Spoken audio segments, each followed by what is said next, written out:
بسم اللہ الرحمن الرحیم۔ محترم سامعین، السلام علیکم ورحمۃ اللہ وبرکاتہ۔ میرے پیارے دوستو، آئیے سنتے ہیں نبی پاک صلی اللہ علیہ وسلم اور ایک اونٹ کا واقعہ۔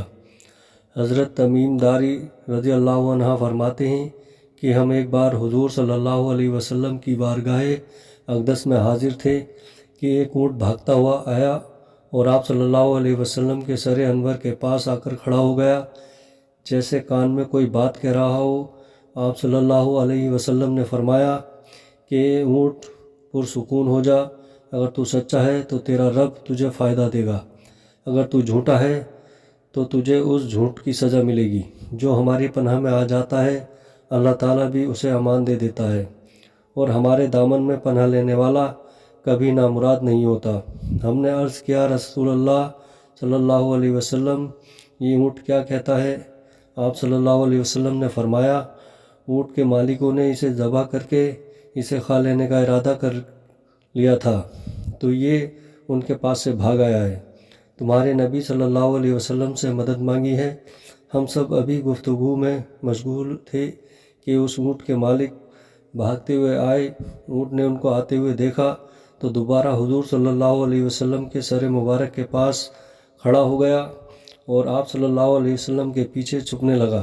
ان کے مالکوں نے عرض کیا، یا رسول اللہ صلی اللہ علیہ وسلم، یہ ہمارا اونٹ ہے، یہ 3 دن سے ہمارے پاس سے بھاگا ہوا ہے اور آج یہ ہمیں آپ کی خدمت میں ملا ہے۔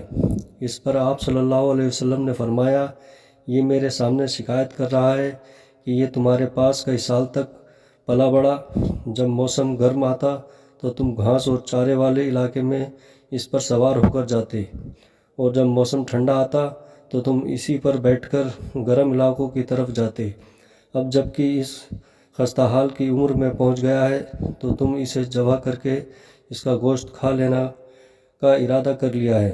انہوں نے عرض کیا، خدا کی قسم یا رسول اللہ صلی اللہ علیہ وسلم، بالکل اسی طرح ہے جس طرح آپ نے فرمایا۔ اس پر حضور صلی اللہ تعالیٰ علیہ وسلم نے فرمایا، ایک اچھے خدمت گزار کی اس کے مالکوں کی طرف سے کیا یہی جزا ہوتی ہے؟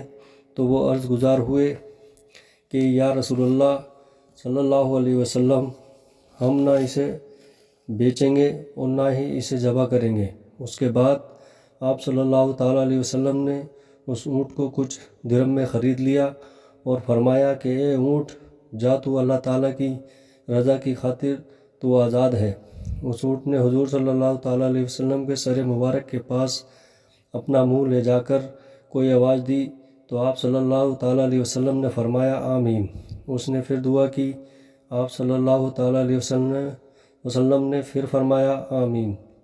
اس نے پھر دعا کی، آپ صلی اللہ تعالیٰ علیہ وسلم نے پھر فرمایا آمین۔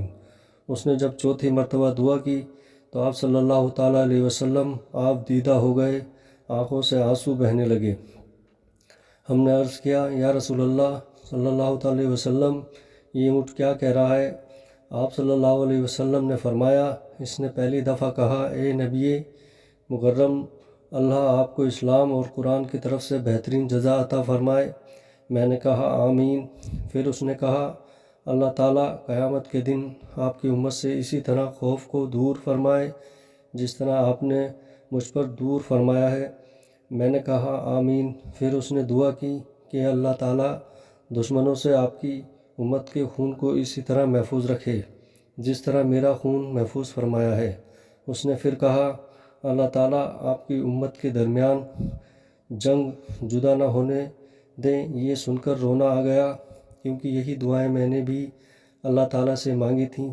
پہلی 3 تو قبول فرما لی، لیکن آخری دعا سے منع فرما دیا۔